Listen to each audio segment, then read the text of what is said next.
Hi friends, a very warm welcome back to our channel. Today we are continuing with the chapter 4 of the Land of the Crocodile story published in the Chandamama magazine. So let's continue moving towards the story. The armies of Kundalini stormed the Marala Isle and conquered it. King Mandara Deva of Marala made good his escape, accompanied by 4 of his soldiers. As they were rowing on the sea without a destination, they came up to Sivadath of Kundalini, who appeared to be in the same plight as Mandara Deva.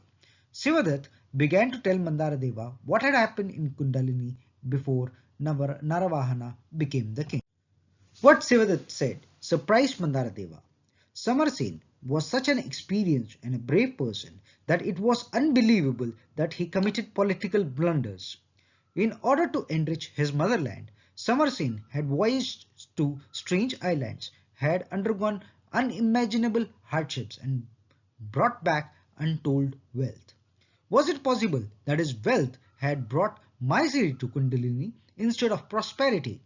Shivadath, Mandardeva said, I was under the notion that the ship of wealth which Samarsen had brought from the island of Sorkari brought prosperity to your people. Shivadath laughed sardonically. Alas, Mandaradeva, he said, that wealth brought us anarchy only. Let me tell you what had happened. When we reached Kundalini with the ship of wealth, we had a rousing reception from King Chitrasen as well as the populace of the island. There were celebrations all over the land for a period of 30 days. Chitrasen abolished all taxes on the people. He doubled and tripled the salaries of his officials. That must have brought all around happiness.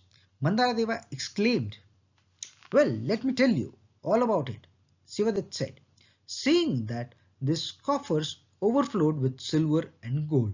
The king lost all interest in administrative affairs, and Samarsen thought that he had brought enough wealth to keep people contented and happy for long time. With the enlarged incomes, the king's officials began to buy up happiness and luxury. The evils spread to the villages too. The common people were free of all taxes. They had no need to toil on the land or elsewhere. Cultivators cultivated enough land for the needs of their own families and allowed the rest of the land to go fallow. There was a keen shortage of foodstuffs. The want was felt most in the cities. The rich people of the cities went into the country and began to offer enormous prices for food products. The cultivators had so much money that they went on raising the prices of foodstuffs. Slowly, anarchy raised its ugly head. There were people in the cities who could not afford to buy food at the existing prices. They joined together into bands and raided the villages during the nights. For a countermeasure, the villagers raised the price of corn on par with that of gold. Then they too formed into armed bands in order to protect themselves from the raiders. The king,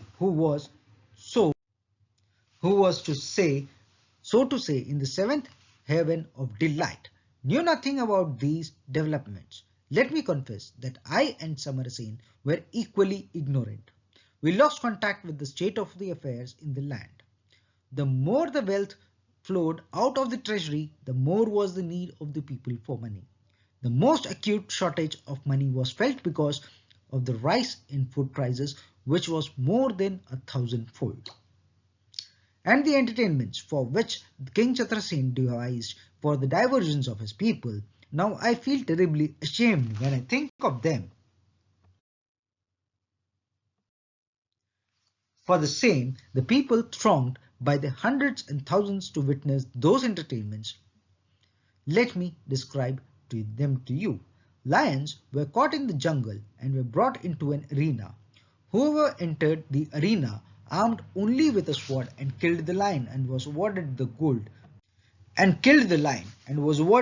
gold which weighed equaled to that much of the dead lion. Greed prompted several daring men to enter the arena. Some of the unfortunate fellows got killed by the lions. but those who killed the lions took away huge quantities of gold. Gradually, these public entertainments became very cruel and utterly barbarous. There were fights between elephants, between lions and elephants, and so on. I tried to point out to Somerset that these entertainments were becoming quite undignified, but he did not heed to any of my words.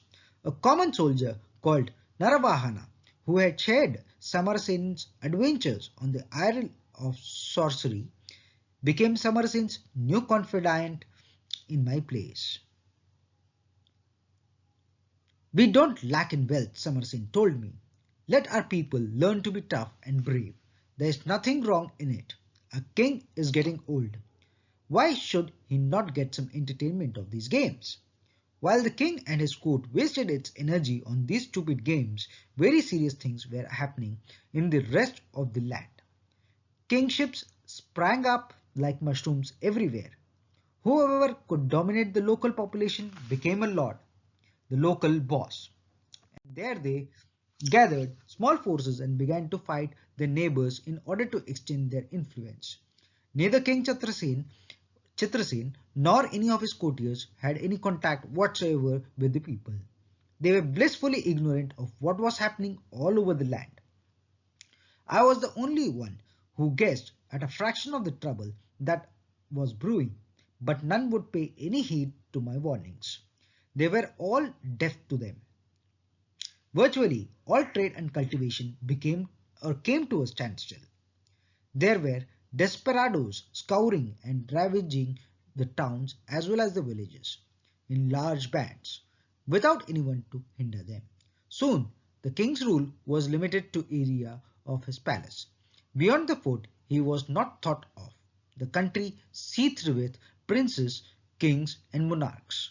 One day the king was witnessing the games when a messenger brought him a letter. The king took it and handed it to Somerset by his side, asking him to see what it was about. Somerset read it and turned pale. His face was like a chalk. Your Highness, he said to the king, I beg you to put a stop to these games now and proceed to the palace. I wish to discuss something urgent political affairs with you. King Chitrasen looked at me and Somerset with displeasure, but he got up. I thought of leaving the king and Somerset alone, so I began to bid the king goodbye when Somerset stopped me and said that I should go with them. Well, the three of us went to the king's private chamber. There was Somerset. He showed the letter to us and said, we have been quite blind all these days. Without our knowledge, there are several kings and monarchs on this island. They have sent us this ultimatum. They said that they want to dethrone the king, who is both cruel and incompetent. They ask us to deliver the fort in their hands and abdicate. At long last, King Chitrasen appeared to come out of his drunk dreams. He gave a start, opened his eyes wide and shook himself and said, Why, Somerset? This thing has gone too far. Indeed, let us teach these devils a good lesson so that the rest of them will benefit by it. Round up the ringleaders and chop off their hands or heads, my dear Somerset. So be it, my lord, Somerset said with a bow, and added, I shall be seeing you again. Then he walked out of the chamber.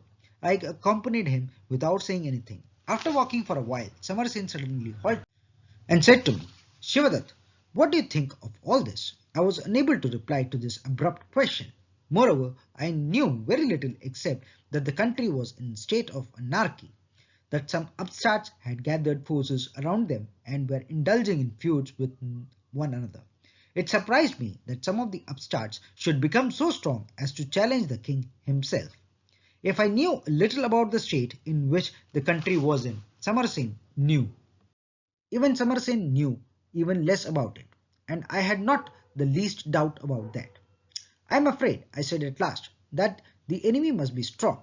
If they have had any doubt of their strength, they would have stormed the capital. Seeing that they did not do it, I conclude, figure it out for yourself. Samarsen was immersed in thought for a couple of minutes before he nodded his head and said, "There's something in what you say, Shivadatta. But we do have a trained army and able military leaders. I think we can make short work of those upstarts in no time." I knew full well to whom Samarsen referred to when he said able military leaders. They were a handful of soldiers who were with him in his adventures on the Isle of Sorcery, and more particularly Naravahana. "In that case," I said, "the sooner we wipe out these rebels, the better. Call forth the army. There is nothing impossible for us with you as our own commander." Samarsen looked at me in surprise. "Surely," he said, "this petty affair does not call for your command or mine. Naravahana is reliable and brave fellow. I want to entrust his campaign to him." I had already heard a good deal about Naravahana, and what I heard did not prove that he was a reliable person at all. But I could not convey my misgivings to Samarsen, and yet I could not see Naravahana put in charge of this campaign. So this is the chapter 4 of The Land of the Crocodile. Till I come back with a new video and a new story, till then stay safe and take care. This is your Chandamama signing off from your channel.